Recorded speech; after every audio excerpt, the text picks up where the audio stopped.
Hi there, can you hear me? I can, Liz. Welcome aboard. Thanks for joining Thank us you. today. I'm How you excited doing? to be. Excellent. Hey, we've had a great day. Sorry we're a little behind. If that's okay with you, we'll just do the full time starting now. And uh, anyway, how are you doing today? Doing good. Any day above freezing is a good day these days in Yeah, Texas. you just got through a nightmare here a little bit for last week, didn't you? We did. I've lived in Texas my whole life, and I'm 37 years old. I've never seen anything like this. I've know people in their 60s who have never seen anything like this. So it's a once in a generation event for sure. So you were born in Alabama. Now you live in Texas. You're 37. You've three-time on the cover FHM magazine. Uh, Lifestyle person. What? Start telling me your journey. I'd love to hear the journey because how does somebody become a model, a fit model on a magazine like that? It's not something that I have any idea about. It's a broad question, but I guess like I said, I'm 37 years old, which is a little outside of, I guess, the conventional range of somebody doing this, but it's sort of what I like about it. And I worked really hard to get here. I started out, I started out doing modeling and photography when I was maybe 18, 19. I've always been interested in it. I've Mhm. always been into music and art, but I really liked visual art, visual things, and I'm not much of a drawer. So I really got into putting together pictures and things early. And I've always known a lot about sets and makeup and styling, and it's just something that I've always been good at and interested in. And when I was younger, I realized that if I wanted to play ball, I was going to need to be in the ballpark. So I started traveling from Houston out to both coasts, Mhm. mostly Los Angeles and New York, just trying to meet people in the industry. I kind of figured, I can go out there, meet people, and I'll just start from there. And it was a great plan. I wasn't wrong. It's just my expectations of what the modeling and art and media industries was and is or and are was very different than reality, I suppose. I kind of realized early on that I was going to need to do this independently if I wanted to do it the way that I had always envisioned doing it. And so that's what I did. I kind of stopped traveling around so much in my late 20s and just became sort of a freelance model. And I would go to all sorts of different places in the United States. I've been to Wisconsin, I've been to Pennsylvania, and I would network online to find photographers. I mean, anybody that was willing to pay me for my time. And um, while doing that, I saved money, got into real estate investing here in Texas, eventually got married, but I never gave up on the modeling stuff. And I started getting into fitness competitions, like bodybuilding competitions, which kind of led me more towards the fitness aspect of it. But the internet has been a blessing because without it, I would have been stuck and limited as far as my options are concerned. I would have had to sign with an agency who don't want me because I'm not tall enough. Um, or I would have had to work with people that I really didn't want to work with and kind of adhere myself to visions that were not something I wanted to be a part of. So the internet has really helped me to be independent, to do things my way and to network with people that have offered me movie roles, have gotten me published, etc. So I've done it all on my own. No agent, no agency, nothing. Wow. And so you've done real estate and you're doing modeling. What other enterprises do you into? Those are really about well, those are the only two that I've done independently. I had quote unquote real jobs up until the time that I got into real estate investing, waiting tables, a lot of food service stuff. So Mhm. I've definitely been a working person. I got a job in food service when I was 16 and did that up until my late 20s when I decided that um, I just didn't want to work for anybody else anymore, and I was going to make my path work for me. I was going to figure it out, and I did. So have you ever had any challenges on that road? Oh yeah, a lot. And would you Um, elaborate on any of them? yeah.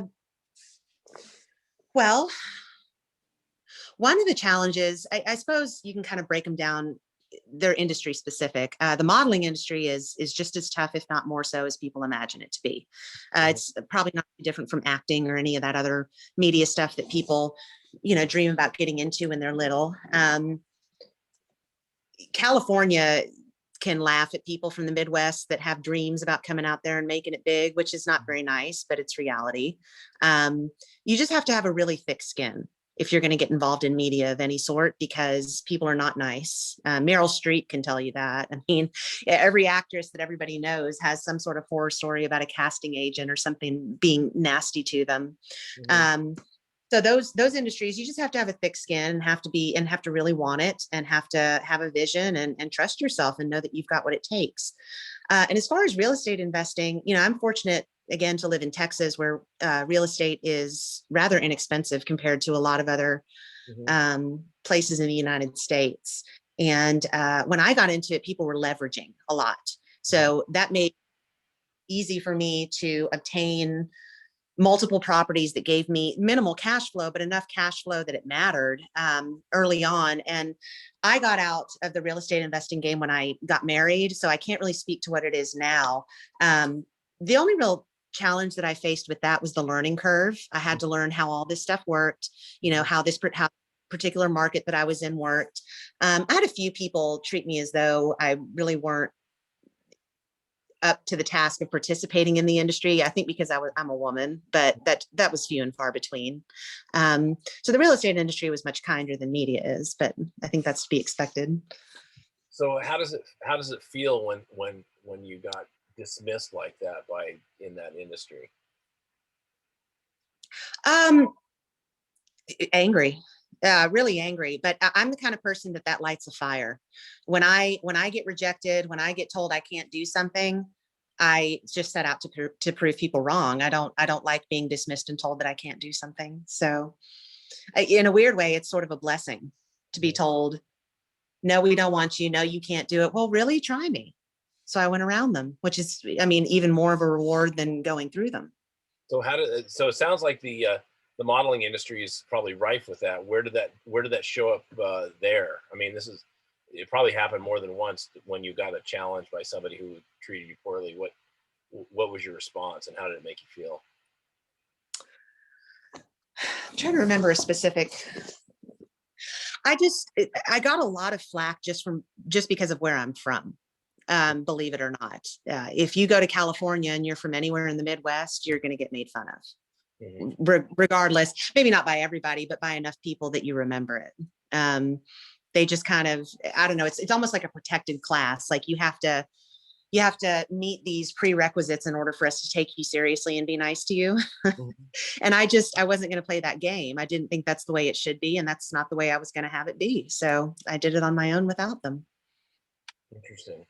I'm curious about, so when you go on one of those photo shoots for a magazine, what's the process you go through? Like anything from like scheduling to the travel to the day on the job. Can you kind of go over that a little bit? I think people are super interested about that aspect of it, because all they see is the picture, but yeah, the picture's the easy part. It's all the stuff leading up to it. I think they'd love to hear, because this is kind of inspiring for, women in work, I think, and what they have to think about. So, so you're not wrong by saying that the picture is the easy part. It's easier than some of the other parts, but it's not easy either. I think people have this idea, and rightfully so, that it's that a photo shoot's a lot of fun. You're dressed up all pretty and you're laying around and somebody's taking your picture and it's so glamorous, and it is, if you like it, which I do, but it's also a lot of work. Styling is a lot of work. It is a job. A photo shoot is a lot of work. A lot of the poses that look really good are very difficult to hold. They're not natural at all, and the talent comes into play when you can make it look natural, because a lot of things are very painful, but if you can make it look effortless, that's, there's talent involved in that. But I started getting published, again, like I said in the beginning, by networking on the internet. I didn't like the people that I was meeting by traveling out to the coast that were involved in the industry. I suppose the people that I thought that I needed to meet in order to have a future in this. A lot of them were just very dismissive and very rigid about what they wanted, and just didn't have any imagination. And again, it's not everybody, but it was enough for it to discourage me in a good way, really, so that I kind of struck out on my own and made my own rules. And I was like, there has to be another way to do this. And so again, by networking on the internet, I found other people that were friendly and aligned with my vision. And a good friend of mine is out in Laguna Beach, and he was the first one to get me published. I did a photo shoot with him at my home in Texas, and he shopped the photos around for me. As I mean, I've never actually asked him about how he knows or how he goes about, having a business relationship with these publications. I think it's kind of his secret sauce, so I don't really talk to him about it. But he came back and said FHM would like to have you, and I was like, excuse me, excuse me. I remember that, just thinking, this can't be real, but it's real. If you have the talent, which the talent doesn't just mean the looks or the body, it means, the ability to style or outsource that. If you have the ability, if you have the ability to put a good photo shoot together, and you're able to find somebody that has a relationship with publications, that's where you have a chance at getting published. You don't have to go to LA. You don't have to go to New York. And you don't have to belong to an agency. You can do this yourself. It didn't used to be that way. Yeah, isn't it amazing how things have changed? Yeah. And how long ago was the first magazine cover? It was last. So you've had 3 of them in a year? 3 in a year. I had one this year. So I had 3 last year, 1 this year. I have another, not FHM, but I have another magazine cover coming out in March. And then it's a done deal. I'll be in Maxim, New Zealand in July this year. So, and that's a big, Maxim's invitation only. They're very, very picky. And I'm 37 years old. I mean, that's amazing. Are you seeing our media is changing quite a bit, though? How's the magazine industry and magazines of that type? Are they still super popular, or is it a diminishing thing? Super what? Is the magazine industry diminishing? I mean, I know it's not as popular as it used to be. Is that affecting sales in the magazines and stuff? I mean, I just don't know what the thing is. Like, you're on a magazine that's a men's magazine. Is it still as popular? It is. It's sort of like newspapers and a lot of other magazines, Time, lots of magazines that have been around for a long time. It's not that they don't print anymore, but they've also have, a big digital presence as well, because a lot of people get their news online and stuff like that too. So I know that there's an app called Magster that it's not very expensive. It's like a monthly subscription fee that's not very expensive, but you get access to hundreds of magazines. You sign up for whichever package it is that you want, but it's sort of the magazine industry's way of going digital. I think Playboy, I've not done Playboy, but they were one of the first ones to do this back in the 90s or early 2000s, because they saw everything shifting to digital. So I'm not 100% versed on how, what the business aspect is, on their end of all that. Right. But I know that they take digital very seriously nowadays, because you have to. Absolutely. So you end up getting probably more attention on digital, because you can just put it, putting a picture up is free, but printing it costs something. So it's well, I have hard copies of every single magazine I've been in. We have them all over the house. They still do. That's awesome. So you're talking about your vision. What is your vision? As far as what? Just your life's vision. You have a career, and a career goes, and what's your vision for your life and the future? What do you see yourself in 5 years, 10 years? I was eavesdropping on your last guest, who did an awesome job. I echo so much of what she said, by the way. But I echo very much what she said about this question too. If you'd have asked me that 2 years ago, you might have got a very different answer. The world's changing a lot. But I always wanted to create a personal brand. I just remembered about this. I don't know if you remember Kathy Ireland from the 80s, tiny, she was a big model. Well, Mhm. her and Suzanne Summers, who a lot of people write off, were incredible businesswomen. Incredible. I think Suzanne Summers made $100 million. Summers had that that thigh master or whatever, you She know. made $100 million I from that believe it. thing. Oh yeah, absolutely. Yeah. And Kathy has a private business. It's always been a private business, not publicly traded. And she seems to have her hands in a lot of different things. But I think the value of the business is outrageous. I mean, she is a very underestimated and not very widely known accomplished businesswoman. And I always looked up to them and kind of loosely took the way that they did their careers as a map for what I want to do: create a strong personal brand, which I'm very grateful. Social media has its pros and cons. That's a whole another conversation. But Right.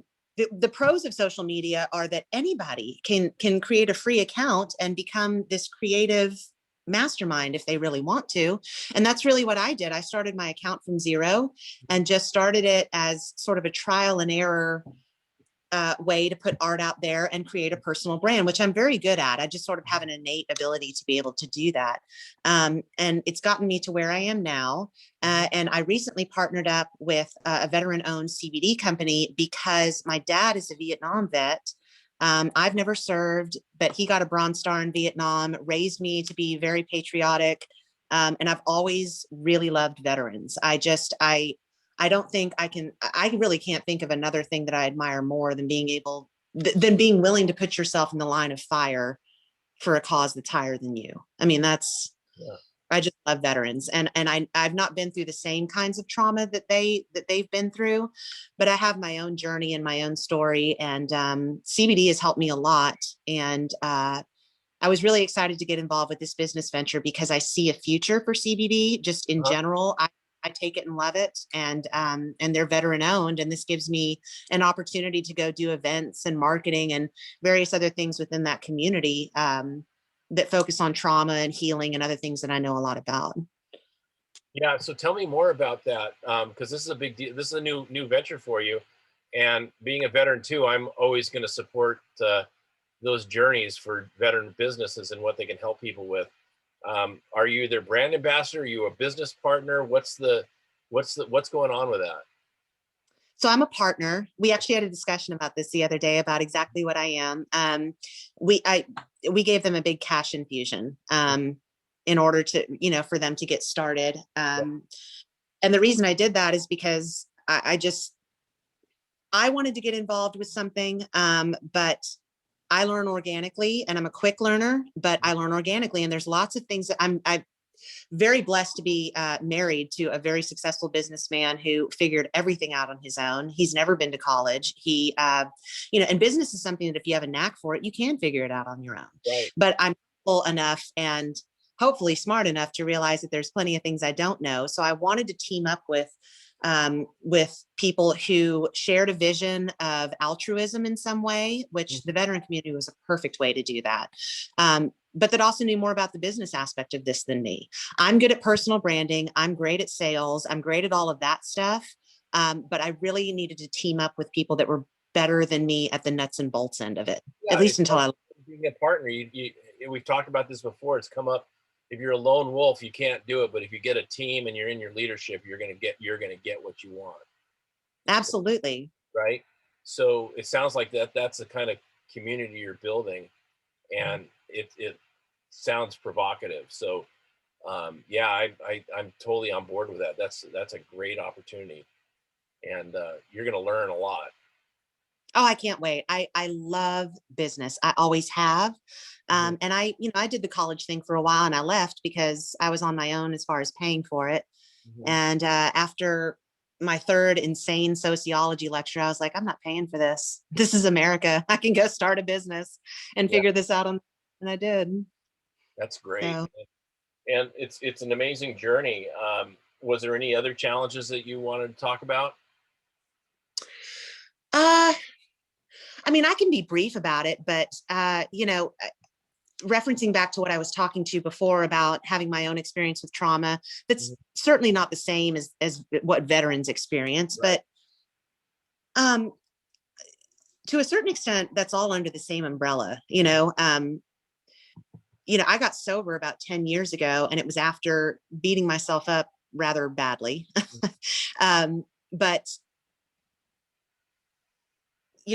I've had an interesting life, and it's a little too long to go into in short form like we're doing here. Yeah, that's fine. But what I'm getting at is, so you got sober. What was uh, that obviously has created the success you're in now. I Oh, would, for sure. yeah, I'd like to know. You have a transformation experience. Did you get um, counseling? Did you do, how did you get through that? Because it's obviously something that's transformed your life. I think people would love to know how you shifted your mindset to get the power that you had back. I got myself into some really bad situations because of drinking. That was the thing that brought me to my knees, was alcohol. Mm-hmm. And I had to get beaten up enough Mm-hmm. by myself. Nobody else was doing this to me. Right. I had to get myself up enough and get to a point where I was so beaten up that I said, you know what? This isn't anybody else's fault. This is my fault. And that's a really hard thing to admit to yourself. Mm-hmm. But when you do that, and you invite God or something bigger than you, or humility, or whatever you want to call it, into your life, something shifts. When you realize that you're not in charge of everything, you're not in control of everything, it's okay to ask for help. When you humble yourself a bit and start taking responsibility for some of the things in your life that maybe are not ideal, it's a mindset shift. It's a real big mindset shift. And it's great, because at first I didn't like this idea of asking for help, because I'm sort of type A, and and I'm or I used to be a much more proud person. But it was the greatest thing ever. I don't have to know everything. I don't have to be the best at everything. I don't have to have it all figured out right now. I can ask for help and lean on others, lean on God, lean on, you know, it, it was a really transformational experience to realize that left to my own devices, I can be rather destructive.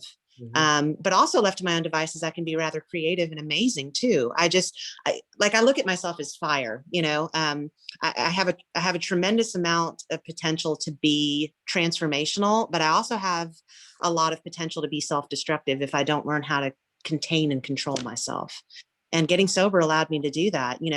Being put in a situation where I was at the end of myself was probably the best thing that ever happened to me. So you got to surrender then. Yes, very much so. I had to. I had no choice. Yeah. And you got to transform and surrender, and now you get to lead yourself into the greater you. That's an amazing story. Think of how inspirational that is to people listening today, is because if they know they're down at the bottom of the heap, and you've seen it, there's a way to get out, and you've figured it out. There is. That was actually, now that you mention it that way, that was something I was looking forward to talking about today. Is I realize that I come across as though I know everything sometimes, or I have this, everything all figured out. I don't. I pretend like I do, and that's half the battle. Mm-hmm. But I don't. I ask for help all the time. And I don't expect everybody to have the same spiritual principles as me. I can only talk about myself, but I pray all the time. Help me. I'm sorry. Thank you. Everything is. The best thing that ever happened to me was learning that I can be my own worst enemy, but I can also be my greatest friend. You have to learn how to live with your own temperament and your own pros and cons and weaknesses and strengths, and know thyself. Isn't that a Socrates thing? Know thyself, and don't be afraid to admit, when something's less than perfect. It doesn't mean that you're not worthy. It doesn't mean that there's something wrong with you. That's every human being in the world. But know yourself and know what your strengths and your weaknesses are. And if you've got a weakness, admit it and learn how to temper it. There's nothing wrong with that. You're a strong person So you for admitting. you probably had to come up with a way to deal with your self-worth stuff. To deal with my what? Your self-worth, when you're down like that, you had to come up with a way to get out of that morass. That's fabulous. You know what? It's been so long since I thought about a lot of this stuff, but it's great. I did. I think that was probably the lowest point ever, was the point where I said, I've got a problem. I can't do this on my own. help, anybody, God, mom, the police, whatever, help me. It was really the greatest thing that ever happened to me, but I did. Breaking down into nothing and then having to build myself back up all over again was it difficult? Yes. Was it amazing? Yes. It was worth It it. it was worth it. And it was the best thing that ever happened to me. So I think it's human nature. It's human nature to hold on to stability, and to hold on to familiarity and all of those things. But sometimes it's okay to let yourself break. That's how the light gets in. And what's the cost of security and safety? You just sit there and that's it, right? So Yeah, you're not living. I had the most dramatic spiritual experiences of my life by getting to the end of myself and being what felt like at the time despair Mhm. turned into just this wonderful adventure of recreation and rebirth. And you know we all live in fear to a certain extent. Again, it's human nature, but the best thing you can do is try not to fear what's coming. You'll be okay. What have you gotten through before that you didn't think you could ever get through, but you did? You'll Right. get through this next too. And what's fear? Fear's like a state of mind, isn't it? It's not actually no evidence that it exists. It's just an emotion. I think the acronym that gets thrown around is false evidence appearing real. Yep. Yep. Yeah. And that's what people get cling to that, and that stops them in their tracks. And obviously you overcame that, which is incredible. Yeah, you know what? I had nothing left to lose. Um, it's so funny, like I said, talking about this because I haven't thought about some of these things in maybe a decade, but I had the most dramatic, intense, amazing experiences of my life once I let go Mhm. of trying to do everything and control everything and just let something else come in and help me. I That's won't tell anyone else what that thing needs to be because I think that's a personal thing, but yeah. I think that humility is learning to cultivate a spirit of humility and surrender that's a human thing. We all need to do that. Yeah, good. Well, I'm so glad you did that. And we're near the end of our time together. Would you talk to people about your company and what you'd like to offer listeners today? Yeah. So, like I said briefly, I'm an investing partner in Brothers in Arms (CBD). It's a veteran-owned company. Our CEO Eduardo is a combat veteran, and our PR guy Mervin's great. We've got a team of really talented people who are hungry, after the American dream, and we're not just doing this to make money. Like, we really want to be the Black Rifle of CBD. We want to get involved in the community, with veterans organizations and really talk to people, about how this can help them with trauma and getting off of some of these heavy psych and pain medications that people get put on. I mean, this stuff, I have pretty serious anxiety problems, which is one of the reasons I got into drinking the way I did in the past. And this has changed my life. Okay. If it doesn't get rid of prescriptions completely for you, that's fine, but it can be used in conjunction with prescriptions to make them work better. To take a smaller dosage. It's good for pain. It's good for anxiety. It's good for inflammation. It's an anti-carcinogen. I mean, you can't overdose on it. It doesn't get you high. The list of benefits of CBD are endless. I mean, they really are endless. There's no reason not to take it. It's amazing how it's sort of a miracle drug. It is. It's from the earth. I mean, I'm kind of one of those people that believes that Mother Nature gives us what we need. We just got to find it. Yeah. Folks, if there's any questions out there for Liz, um, you can put it either Facebook or on the Zoom chat. If you're in the Zoom, we'd love to hear from you if you have any questions. So, Liz, do you have any parting words for folks? We've got a couple minutes left about your journey or your future. Don't quit. That goes for so many things. If you're having a personal problem, don't quit. If you're going through mental illness, don't quit. If you're going through addiction, don't quit. If you're trying to get fit, don't quit.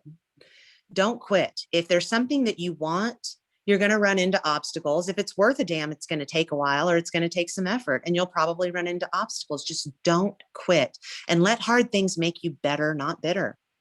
It's a cliche thing at this point, but it's cliche because it's true. Awesome. Well, thank you so much for joining us today. I look forward to chatting with you again. I loved your journey, and I love to watch your future. So, we'll keep up with you, Brothers on Arms. So, thank you so much for coming in today. Thank you for having me, Cliff. It was nice talking to you. All right, take care. Bye-bye.